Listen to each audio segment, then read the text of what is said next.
जय श्री कृष्णा, राधे राधे।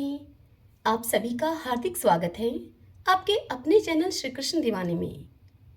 आज आप सुन रहे हैं अधिक मास महात्म्य अध्याय 11 की पावन कथा। सर्वप्रथम भगवान का ध्यान करते हुए सभी बोलिए ओम नमो भगवते वासुदेवाय नमो नमः। ओम श्री कृष्णाय नमो नमः। पिछले अध्याय की कथा में हम सबने सुना था मेधावी ऋषि की वह कन्या पुरुषोत्तम मास के अनादर से कांतिहीन हो गई और फिर अपने मन में विचार करने लगी कि तत्काल फल देने वाले पार्वती के पति श्री शंकर जी की मैं आराधना करूंगी। और ऐसा निश्चय करके वह अपने आश्रम में आकर महाकठिन तपस्या करने की इच्छा करने लगी।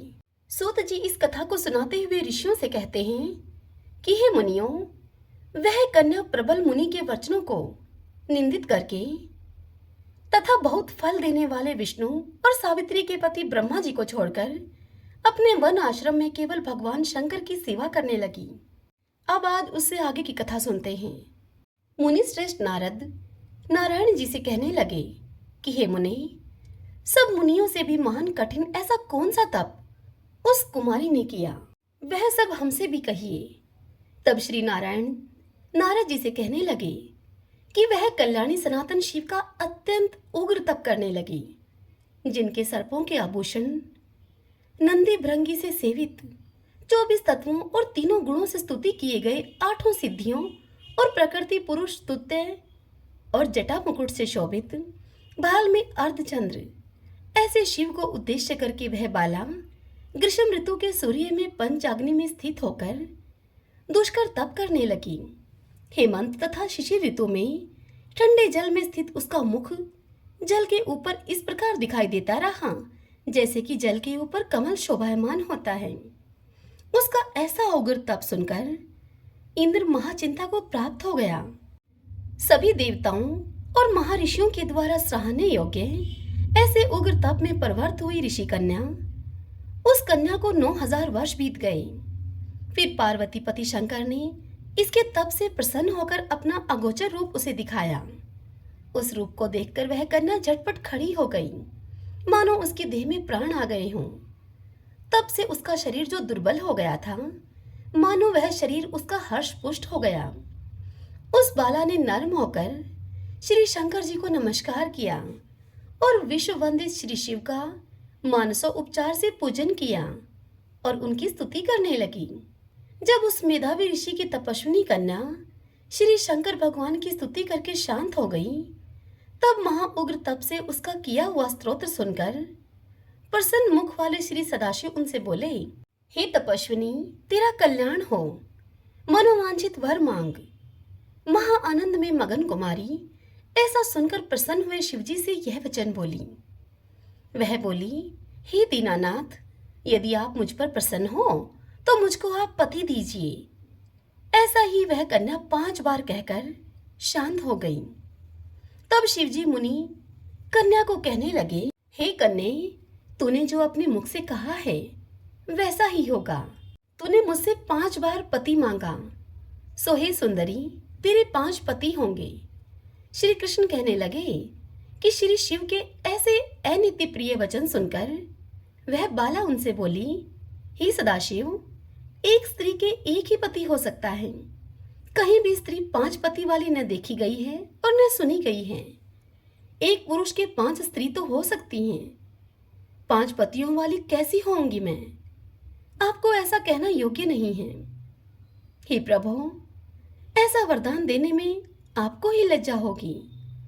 उस कन्या के ऐसे वचनों को सुनकर श्री शिव उस कन्या से कहने लगे कि इस जन्म में नहीं, अगले जन्म में तेरे 5 पति होंगे। वहां तू तपोबल से योनि से उत्पन्न नहीं होगी और वहां भर्ता से उत्पन्न सुख को प्राप्त होकर तू परम पद को प्राप्त होगी। दुर्वासा मेरा ही रूप है, तूने उनका तिरस्कार किया है। यदि दुर्वासा कोपायमान हो जाएं, तो वे तीनों लोकों को जला देवें। तूने अत्यंत ब्रह्मा तेज का तिरस्कार किया है और तूने भगवान के प्रिय पुरुषोत्तम मास का भी व्रत नहीं किया, जिसको श्री कृष्ण भगवान ने सब ऐश्वर्य सौंप दिया है।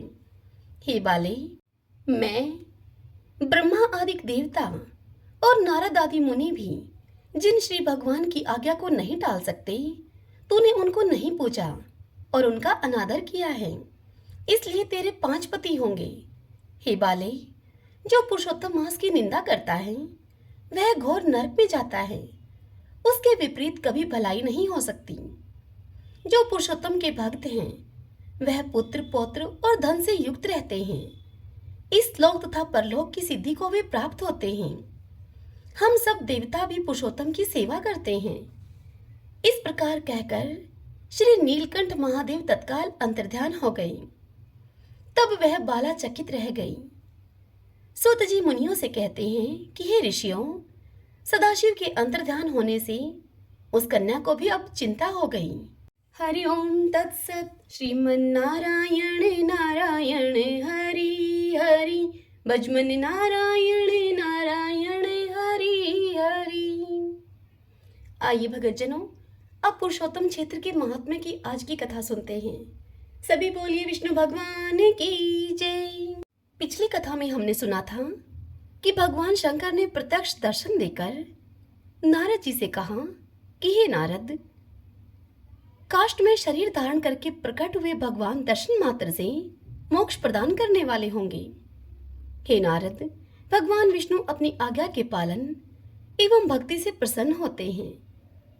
तब नारद जी ने हाथ जोड़कर महादेव जी को प्रणाम करके उनसे कहा कि हे प्रभु, आपने जो आदेश दिया है वैसा ही करने के लिए ब्रह्मा जी ने मुझे आज्ञा दी है। हे नाथ, आप और ब्रह्मा जी परमात्मा श्री हरि से भिन्न नहीं हैं। इन राजा इंद्रधुमन की भाग्य समृद्धि महान है। इसी से इन्हें आप तीनों देवताओं का वह विशाल अनुग्रह प्राप्त हुआ है जिसको मन के द्वारा सोचा भी नहीं जा सकता था। जिनके प्रसंग से पापी मनुष्य भी भवसागर से तर जाते हैं, वे भूत भावन भगवान विष्णु अचिंत्य महिमा वाले हैं। वे भगवान कितनी भक्ति से प्रसन्न होते हैं, यह बात बुद्धि में नहीं आ सकती।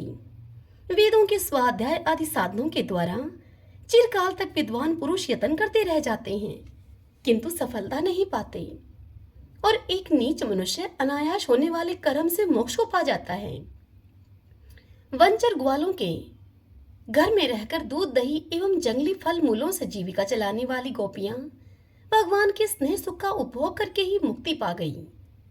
निरंतर भगवान से द्रोह रखने वाला शिशुपाल भी राजस्व यज्ञ की सभा में भगवान को कटु वचन सुनाने के बाद भी मोक्ष को प्राप्त हुआ।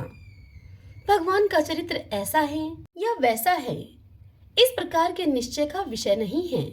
बहुत समय तक महान प्रयत्न करते रहने पर भी भगवान विष्णु के दिव्य चरित्र के विषय में कोई निर्णय नहीं दिया जा सकता। इस संसार में पुरुषोत्तम क्षेत्र का निवास भगवान की सायुज्य की प्राप्ति कराने वाला है। भगवान विष्णु इंद्रधुमन के प्रसंग से वहां सब लोगों को प्रत्यक्ष दर्शन देंगे।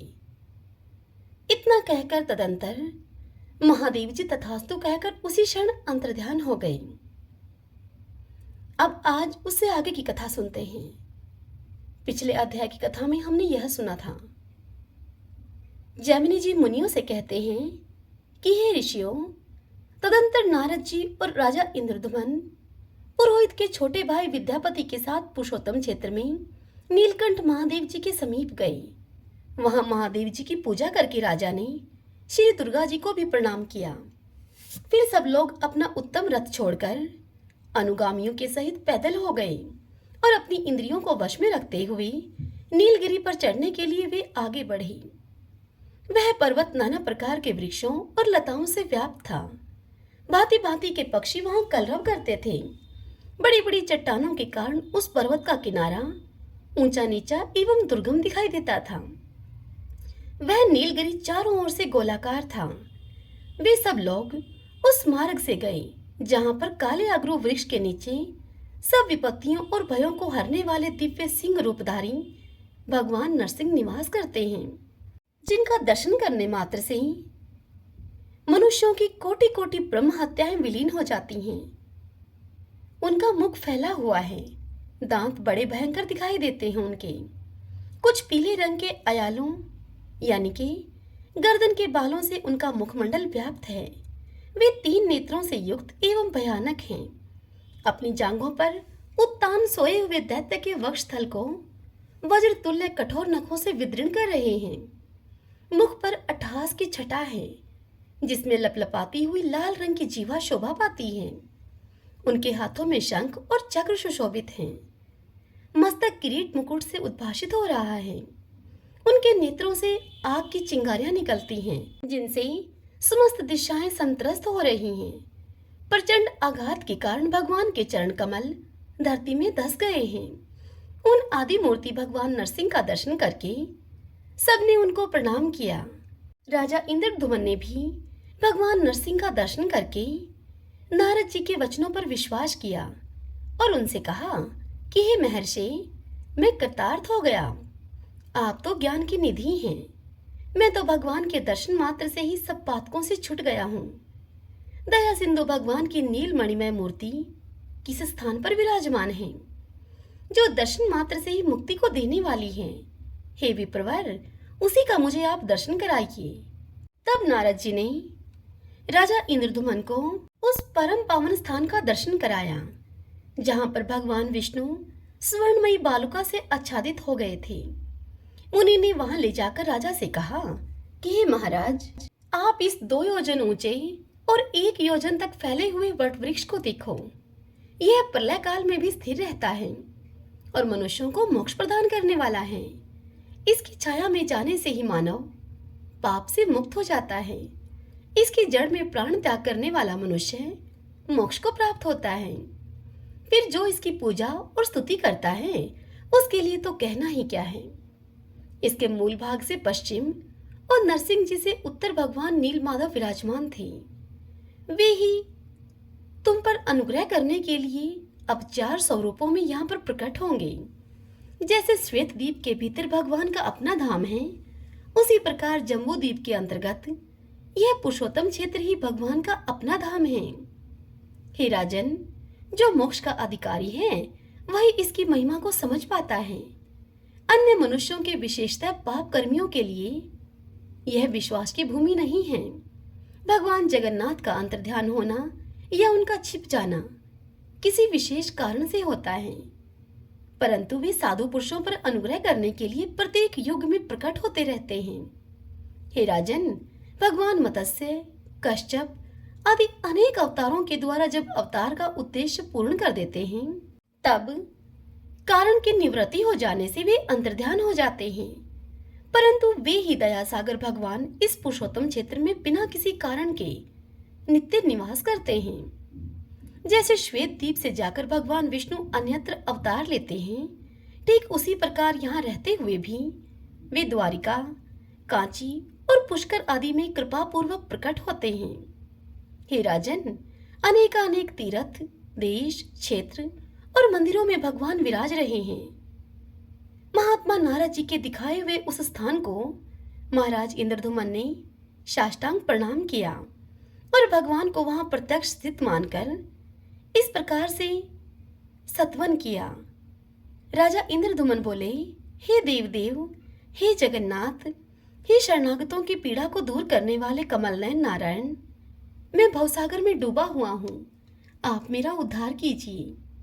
हे परमेश्वर, एकमात्र आप ही दुख राशि का विध्वंस करने वाले हैं। शूद्र मनुष्य लेश मात्र सुख की लिप्सा से शूद्र देवताओं की सेवा करते हैं। हे भगवान, आप भक्तिभाव से आराधना करने पर मनुष्यों को साक्षात मोक्ष प्रदान करने वाले हैं। अजामिल ब्राह्मण ने अपने वर्णाश्रमों उचित कर्मों का परित्याग करके कौन सा पाप नहीं किया था, किंतु फिर भी हे नाथ, वह भी आपके नाम का उच्चारण करने मात्र से मुक्त हो गया। आपके स्मरण करने मात्र से ही पाश हाथ में लेकर आए हुए यमदूतों ने उसे छोड़ दिया। हे देवेश्वर, समस्त शास्त्रीय उपाय आपके दर्शन के लिए ही बताए गए हैं। आपका साक्षात्कार हो जाने पर हृदय के सभी संशय नष्ट हो जाते हैं। उसी क्षण मनुष्य संदेह रहित हो जाता है। हे प्रभु, आप ही सबको आश्रय देने वाले हैं। मुझ दीन पर आप अनुग्रह कीजिए। मैं आपसे केवल इतनी ही भीख मांगता हूँ कि आपकी जो मूर्ति यहाँ विराजमान है, उसका मैं इस नेत्र से दर्शन करूं। इसके सिवा दूसरा कोई प्रयोजन नहीं है। इस प्रकार हाथ जोड़े हुए राजा इंद्रद्युम्न ने भगवान मधुसूदन की स्तुति करके पृथ्वी पर लौटकर उनको साष्टांग प्रणाम किया। उस समय उनके नेत्रों में आंसू भर आए थे। इसी समय आकाशवाणी हुई, जिसे इंद्रधुमन ने भी सुना। आकाशवाणी ने कहा कि हे राजन, चिंता न करो, मैं तुम्हें प्रत्यक्ष दर्शन दूंगा। देव ऋषि नारद ने ब्रह्मा जी का जो वचन तुमसे कहा है, उसके अनुसार तुम कार्य करो। उस दिव्य वाणी को सुनकर राजा ने नारद जी से कहा कि हे मुने, आपने ब्रह्मा जी की आज्ञा से जो कुछ कहा था, इस आकाशवाणी ने भी उसी का अनुमोदन किया है। ब्रह्मा जी साक्षात जगन्नाथ हैं, इन दोनों में कुछ भी भेद नहीं है। आप ब्रह्मा जी के पुत्र हैं, आपका वचन भगवान का ही वचन है, अतः मुझे उसका प्रयत्न पूर्वक पालन करना चाहिए। हरि ओम तत्सत। श्रीमन्नारायण नारायण हरि हरि, भजमन नारायण नारायण हरि हरि। श्री कृष्ण गोविंद हरि मुरारी, हे नाथ नारायण वासुदेव। श्री कृष्ण गोविंद हरि मुरारी, हे नाथ नारायण वासुदेव। श्री कृष्ण गोविंद हरि मुरारी, हे नाथ नारायण वासुदेव। सभी बोलिए विष्णु भगवान की जय, पुरुषोत्तम भगवान की जय। आशा है कि आपको आज की यह कथा पसंद आई होगी। हरे कृष्णा।